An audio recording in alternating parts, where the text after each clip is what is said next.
സ്പെയിനിലെ മൂറുകളുടെ തലസ്ഥാനമായിരുന്ന കോർദോവയിലെ സെനറ്റർമാരുടെ കുടുംബത്തിലായിരുന്നു വിശുദ്ധ ഇയോളോജിയോസ് ജനിച്ചത്.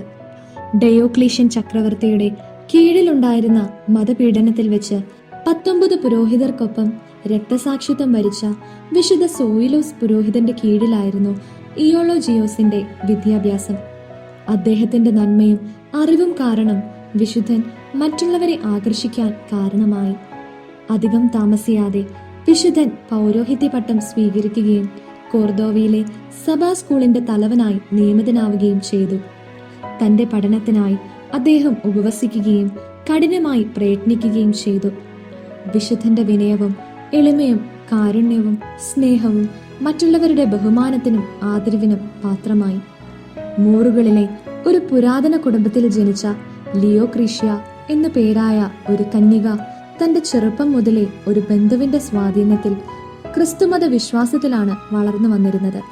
അവൾ വളരെ രഹസ്യമായി ജ്ഞാനസ്നാനം സ്വീകരിച്ചിരുന്നു.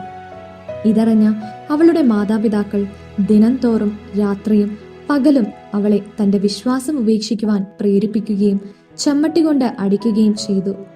അവളുടെ അവസ്ഥയെക്കുറിച്ച് അറിയുവാനിടവന്ന വിശുദ്ധ ഇയോളോജിയോസും അദ്ദേഹത്തിന്റെ സഹോദരിയായിരുന്ന അനുലോണയും അവളോട് തന്റെ ഇഷ്ടപ്രകാരമുള്ള മതവിശ്വാസം പുലർത്തുവാൻ കഴിയുന്ന എവിടേക്കെങ്കിലും പോകുവാൻ അവളെ ഉപദേശിച്ചു. അവളുടെ യാത്രയ്ക്ക് വേണ്ടുന്ന സാധന സാമഗ്രികൾ അവർ വളരെ രഹസ്യമായി ശേഖരിക്കുകയും വിശ്വസ്തരായ സുഹൃത്തുക്കളുടെ കൂടെ അവളെ വളരെ രഹസ്യമായി കുറച്ചു കാലത്തേക്ക് പാർപ്പിക്കുകയും ചെയ്തു. എന്നാൽ അവസാനം ഇക്കാര്യം പുറത്തറിഞ്ഞു. അവരെ എല്ലാവരെയും നിയമജ്ഞരുടെ സമക്ഷം ഹാജരാക്കി. അദ്ദേഹം വിശുദ്ധനെ ചമ്മട്ടി കൊണ്ടടിച്ച് കൊല്ലുമെന്ന് ഭീഷണിപ്പെടുത്തി. എന്നാൽ തന്നെ മർദ്ദിക്കുന്നത് കൊണ്ട് യാതൊരു ഫലവും ഉണ്ടാകില്ല, കാരണം താൻ ഒരിക്കലും തന്റെ വിശ്വാസത്തെ കൈവിടിയുകയില്ല എന്ന് വിശുദ്ധൻ പറഞ്ഞു.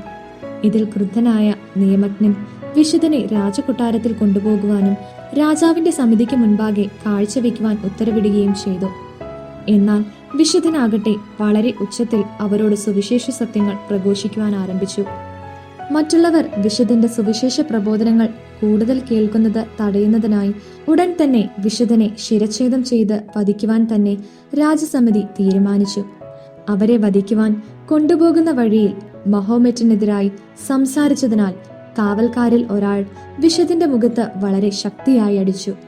എന്നാൽ വിശുദ്ധൻ വളരെ ക്ഷമാപൂർവം തന്റെ മറ്റേ കവിളും കാണിച്ചു കൊടുക്കുകയും ആ കവിളത്തും അടിക്കുവാൻ കാവൽക്കാരനെ അനുവദിക്കുകയും ചെയ്തു. 859 മാർച്ച് 11 വളരെ സന്തോഷത്തോടു കൂടി വിശുദ്ധൻ തന്റെ മരണത്തെ സ്വീകരിച്ചു.